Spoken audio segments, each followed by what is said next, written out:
Terima kasih kerana memilih channel ini untuk mendapatkan berita terbaru setiap hari. Bagi anda yang pertama kali berada dalam channel ini, sila pertimbangkan untuk tekan butang like, subscribe dan komen video ini untuk penambahbaikan pada video akan datang. Berita politik, berita semasa, berita ekonomi, berita kesihatan. Salam sejahtera Malaysia. Berita terkini daripada malaysiakini.com bertarikh 20 Jun 2022 diterbitkan pada pukul 5.30 petang. Tajuk berita: AS 61 juta dan 9.4 juta pound sterling masuk ke akaun peribadi Najib, kata saksi. Berita penuh bicara 1MDB. Akaun M-Bank Najib Razak yang berakhir dengan nombor 694 telah menerima sebanyak 61 juta US dollar pada 23 Mac 2013, kata pengurus bahagian Unit Sistem Pemindahan Dana dan Sekuriti Elektronik Masa Nyata atau Rentas Bank Perdagangan itu. Wedina Senin memberitahu Mahkamah Tinggi Kuala Lumpur petang tadi bahawa akaun lain bekas Perdana Menteri itu yang berakhir dengan nombor 880 pula menerima lebih 9.4 juta pound sterling antara 23 Jun dan 18 Disember 2014. Semasa perbicaraan rasuah 2.28 bilion ringgit Malaysia, 1MDB yang membabitkan Najib Razak pada Khamis yang lalu, Wedina yang juga adalah merupakan saksi pendakwaan ke-29 berkata, tertuduh menerima jumlah wang hampir 670 juta US dollar dalam akaun M Private Banking MR miliknya antara 2011 dan 2013. Keterangannya hari ini adalah berhubung dakwaan dakwaan tambahan 7 transaksi yang dibahagikan antara nombor akaun Najib yang berakhir 694 dan 880 antara 2013 dan 2014.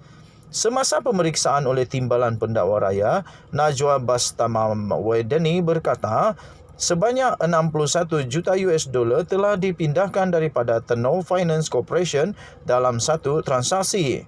Saksi itu memberi keterangan bahawa 9.4 juta pound sterling itu dipindahkan melalui 6 transaksi daripada BlackRock Commodities Global Limited dan Vista Equity International Partners. Najib, 68 tahun, yang menghadapi 4 pertuduhan menggunakan kedudukannya mendapatkan suapan berjumlah 2.3 bilion daripada dana 1MDB dan 21 lagi pertuduhan pengubahan wang haram yang membabitkan juga jumlah yang sama.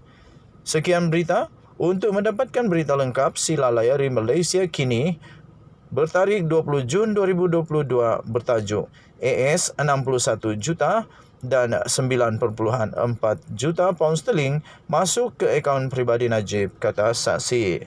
Jangan lupa tekan butang subscribe, like dan share untuk mendapatkan berita setiap hari. Jangan lupa tekan butang notifikasi. Denyut Nadi, suara rakyat, bergema di channel ini. Kita jumpa lagi. Bye-bye.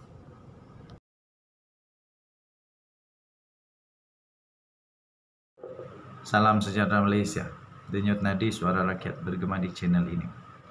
Najib Razak sekarang ini memang galak, sangat bercakap, bagi pendapat dan sebagainya. Yang saya heran, kenapa pendapat Datuk Seri Najib Tun Razak ini tak buat semasa dia jadi Perdana Menteri.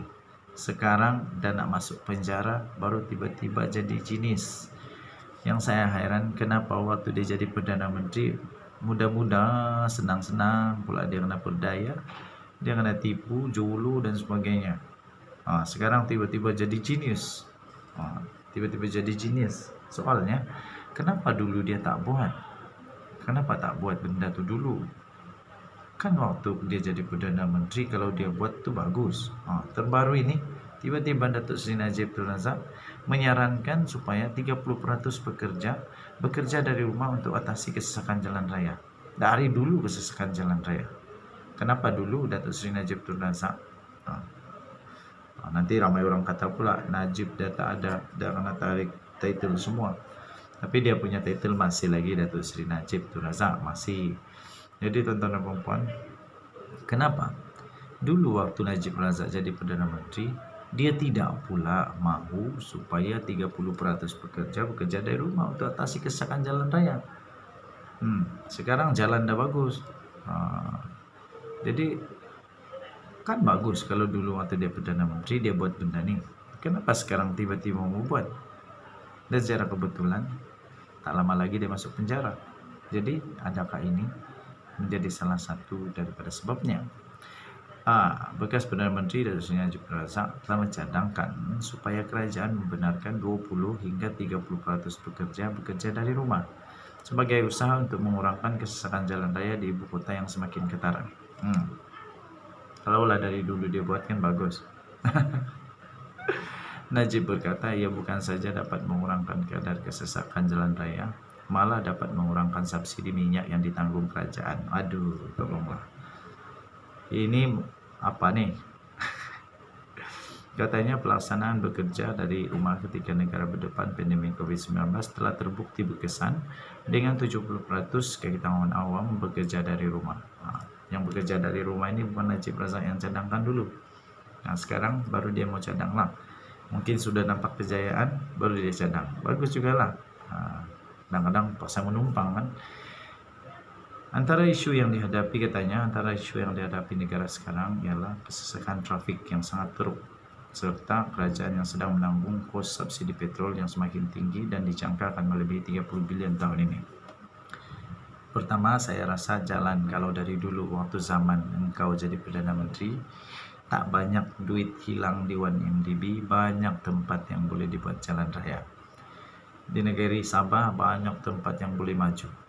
Banyak sekolah boleh dibuat, banyak hospital boleh dibuat. Kalau tidak hilang duit itu di 1MDB, malangnya kerana itu hilang, banyaklah yang tergendala. Okey, jadi kalaulah dulu waktu kau Perdana Menteri, kau buat banyak jalan raya, kau masih maju jalan raya, mungkin kesesakan trafik taklah teruk sangat. Okey, sekarang okeylah, bagi pendapat okeylah, kita terimalah.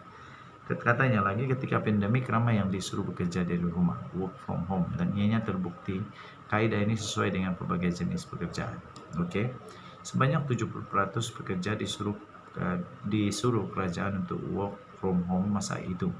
Jadi saya rasa ia tidak susah sekiranya majikan dan kerajaan pada hari ini menggalakkan dan membenarkan semula di antara 20% hingga 30% bekerja daripada rumah.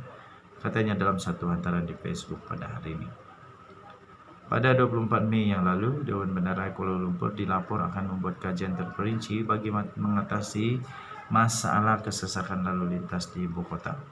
Timbalan Menteri Wilayah Persekutuan Jalaluddin Alias berkata beberapa pendekatan akan diputuskan dalam masa terdekat untuk memberi keselesaan kepada pengguna jalan raya berhubung masalah itu. Ada satu artikel lagi yang saya baca, kalau tak silap saya. Kalau saya silap, tolong betulkan. Seolah-olah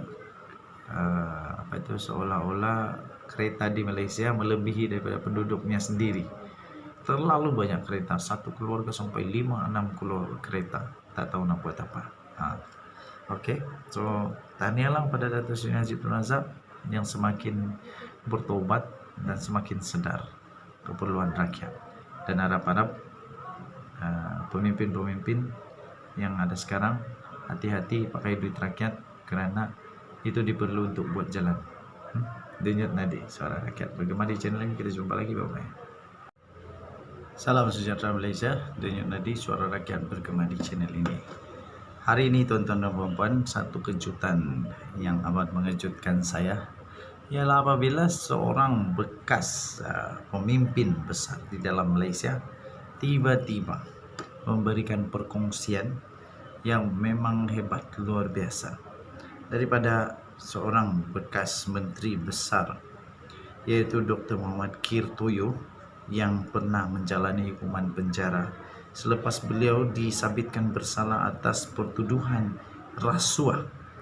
Akhirnya beliau membuat keterangan, membuat pengakuan bahawa katanya penjara telah mengajar saya erti tak bazirkan duit rakyat. Tuan-tuan dan puan, beberapa tahun yang lalu bekas Menteri Besar Selangor yaitu Dr. Muhammad Kir Toyo pernah menjalani hukuman penjara selepas disabitkan bersalah atas pertuduhan rasuah. Mengimbas kembali perkara itu, dia berkata penjara telah mengajarnya erti tidak membazirkan duit rakyat. Meskipun beliau tidak gemar untuk menceritakan pengalamannya di balik tirai besi itu, Kir berkata lama-kelamaan dia reda dengan apa yang berlaku dan percaya bahwa ia adalah ketentuan Tuhan. Katanya, pengalaman saya memberikan saya kesempatan untuk memikirkan terlalu banyak yang perlu diperbetulkan supaya kita tak membazir duit rakyat, supaya kita tak mensia-siakan orang yang buat silap. Katanya, apa yang menarik bagi saya adalah kenyataan ini atau perkongsian daripada bekas Menteri Besar Selangor ini tiba di saat keputusan untuk Najib Razak hampir di penghujungnya. Adakah keputusan ataupun pernyataan ini ataupun perkongsian ini khas untuk Datuk Seri Najib Razak? Adakah perkongsian ini memberikan satu gambaran awal, memberikan satu petanda awal, memberikan satu petanda awal supaya Datuk Seri Najib Tun Razak dapat bersedia untuk menjalani hari-hari pertama beliau di penjara. Dan satu lagi tajuk, menurut Kir Toyo juga, dia kata hari pertama, malam pertama adalah malam yang paling panjang, paling sukar di penjara. Jadi tuan-tuan dan puan-puan yang dihormati sekalian, Najib Razak perlu bersedia dengan keadaan yang pernah dilalui oleh bekas Menteri Besar Selangor ini. Hari pertama, malam pertama paling sukar kerana perlu mengingat anak, isteri dan sebagainya. Saya doakan semoga ini bukanlah satu tanda awal yang mengesahkan bahawa Najib Razak dipenjara, yang mengesahkan bahawa Najib Razak bakal akan menikmati hidupnya di penjara, sama ada berpuluh-puluh tahun atau bertahun-tahun. Okey, yang paling seronok tajuknya malah Kir Toyo kata pengalaman itu memberikan dia kesempatan untuk memikirkan terlalu banyak yang perlu diperbetulkan supaya tidak membazir duit rakyat. Betul tuan-tuan dan puan-puan yang dihormati sekalian. Semua YB tolong fikir baik-baik, belajarlah daripada pengalaman Dr. Kir Toyo ini, yaitu jangan membazir duit rakyat, jangan melanggar undang-undang. Okey, katanya dalam hidup kita ini semua orang buat silap, tapi how big is the mistake? Dan saya rasa sama ada silap itu sengaja ataupun tidak, itu persoalan kedua, katanya lagi.